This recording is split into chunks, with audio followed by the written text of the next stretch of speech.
शिल्पी घर के काम से फ्री होती तो बोर होती, जिसके बाद उसने घर में ही दुकान खोलने की सोची। अरे ये इतने सारे कपड़े, अरे बहू क्या करेगी इनका? माँ जी, मैं घर में बोर होती हूँ तो सोचा सामने के कमरे में कपड़ों की दुकान खोल लूं। घर का काम भी हो जाएगा और 4 पैसों की कमाई भी। अरे वाह वाह, ये तो बहुत ही अच्छी बात है। मैं भी तेरी मदद कर दिया करूंगी। वाह माँ जी, तब तो मजा आ जाएगा। अब हम दोनों मिलकर खूब पैसे कमाया करेंगे। अब क्या था, सास बहू का काम चल पड़ा। एक दिन, अरे राकेश की माँ, सुनती हो? कहाँ चली गई? भूख के मारे पेट में चूहे कूद रहे हैं। अरे नंदिनी, कहाँ हो? भूख लग रही है। पापा कहाँ है माँ?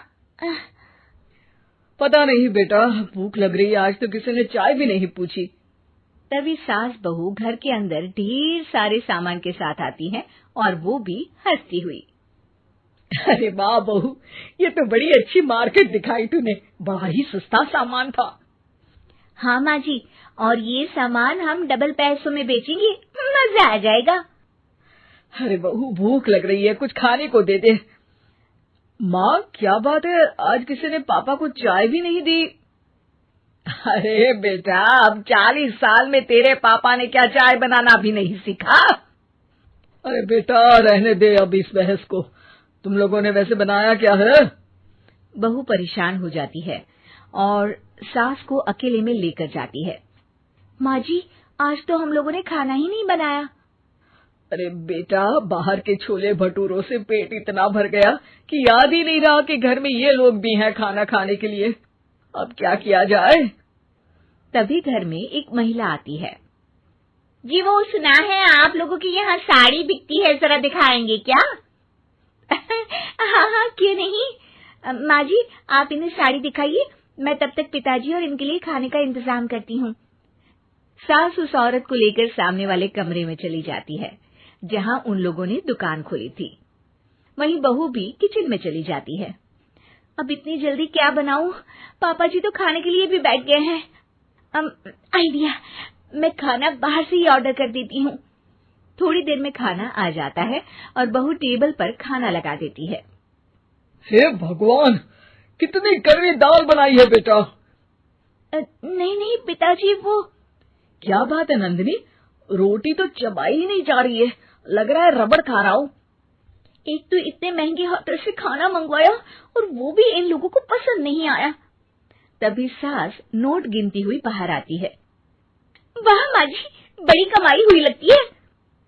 हाँ, मैंने वो 2000 वाली साड़ी 3000 में बेच दी। अरे वाह माँ जी। दोनों सास बहू बहुत खुश हो जाती हैं। मेरे पेट में ना बेटा जोर का दर्द हो रहा है। अरे माँ, क्या हुआ? पेट में दर्द? बाहर का कुछ खाया था क्या? मैदा तो नहीं खा लिया? मैंने छोले भटूरे खाए थे। माँ क्यों खाए? आपको तो पता है कि आपको मैदा सूट नहीं करता। चलिए माँ को डॉक्टर के पास ले जाते हैं। तभी अंदर से पापा की आवाज आती है। हे भगवान, मेरा तो पेट खराब हो गया। सब पिताजी के पास जाते हैं। पिताजी, आपको क्या हुआ? खाना बासी था शायद। अरे पिताजी, नंदिनी जानती है कि बासी खाने से आपकी तबीयत खराब हो जाती है, तो वो ऐसा क्यों देगी, है ना नंदिनी? वो खाना मैंने बाहर से ऑर्डर किया था। मैं और माँ दुकान का सामान लेने गए थे, इसलिए खाना नहीं बना पाए। क्या नंदिनी, दुकान के चक्कर में तुमने तो सारे घर का हाल बिगाड़ रखा है। चलो अब माँ और पापा को लेकर अस्पताल चलते हैं। अस्पताल में जाने पर डॉक्टर कहते हैं, हाँ, इन दोनों को तो एक दिन के लिए एडमिट करना पड़ेगा। क्या? क्यों? पेट ही तो खराब है ना। हाँ, तो घर ले जाइए ना, अगर लग रहा है कि कोई बड़ी बात नहीं है और हम सिर्फ पैसा कमाने के लिए इन लोगों को एडमिट कर रहे हैं। नर्स, जरा इन लोगों को बिल तो दे देना। चलिए, मैं आप लोगों को पैकेज हित समझा देती हूँ।